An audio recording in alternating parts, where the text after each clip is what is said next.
What's up mga katisay? Ayan, andito nga pala kami sa barangay Kumian ni Fanta Quezon. Kung saan ay dito nakatira sila love. Kahapon pa kami nandito dahil nag-deliver nga kami. Tapos hindi na kami nakauwi dahil nga nagpamassage kami nila Ate Ikay at saka ng Mama Terry. Kaya ang aking pangangatawan ay napakasakit. Kaya eto, di nakapagtinda. At sarado po ang aming tindahan ngayon sa barangay Anuling General Locar. Kailangan din po pala magpahinga ng aking pangangatawan sapagkat nagka-problema po ang aking spinal cord. Kaya pala hindi nawawala ang aking mga sakit sa katawan dahil nga doon. At ang isa pa ay isang buwan na itong masakit ang aking balakang na kung saan ay pati yung aking mga hita at binti ay napakasakit na din. Kaya ayun, sobrang magana talaga ng aking mga pigi. Maganda na nga pala ulit ang panahon dito kaya to. Ang asong to na sinagit sa tulog na tulog sana all. Masarap ang buhay. At yun mga katisay, lumipat ka pala ako dito sa kwarto dahil nga ginikinaw ako. Siguro gawa din ito dun sa paghihilot sa akin kahapon at sobrang sakit talaga. Ayun, kailangan talaga ng pahinga. At yun, dadalawa nga pala kaming naiwan dito, si Lance at saka ako. Dahil sila Mama Terry ay mga wala. At yung si Love ay may inaayos na motor sa kanyang kaibigan.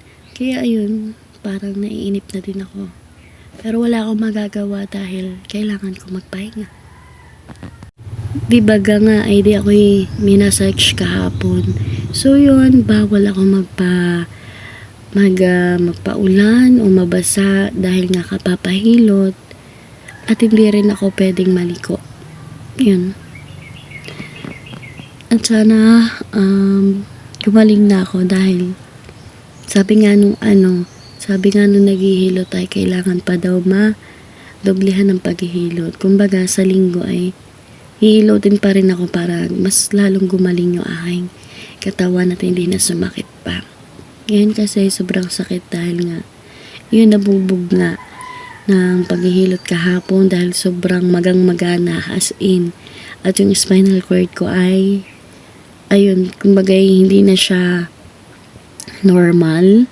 Kailangan na daw ingatan itong aking spinal cord. Bawal na ako magkikilos, magbubuhat ng mabibigat. Yun, dahil baka dumakasama.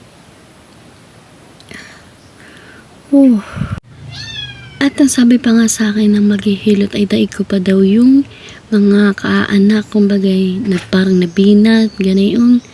Tapos ay kung hindi daw ako nagpahilot, ay baka daw ako'y tuluyan na hindi daw makabangon na makapaglakad. Kung ito ay binaliwala ko pa. Tapos, yun, nagka-problema din yung aking dahil ako'y nagpabanton. Dati kasi pag nagpapahilot ako, binabanton din yung aking buson. At yun nga, nababa nga yung dun sa may matres ko. So, itinaas kahapon. Para daw nagkaano na daw yung mga bituko ng awan. Yun ang pagkakaano ko kasi sa sobrang sakit nga. Iiyak na ako sa sobrang iyak ko. Ayun, nakatulog na ako. Talagang, ewan ko. Bakit nagkaganon?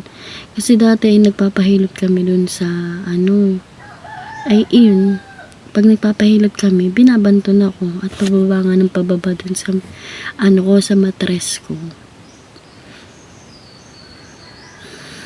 Kaya yun guys. Sa mga hindi ko pala na-deliveran kahapon, pasensya na po.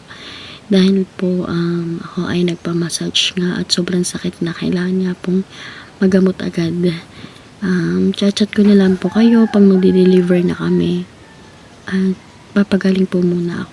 Ayun guys, ito po muna ang ating video ngayon. Sana po ay magtuloy-tuloy pa ang ating pagbablog at huwag niyo pong kalimutan na ako ay inyong i-subscribe.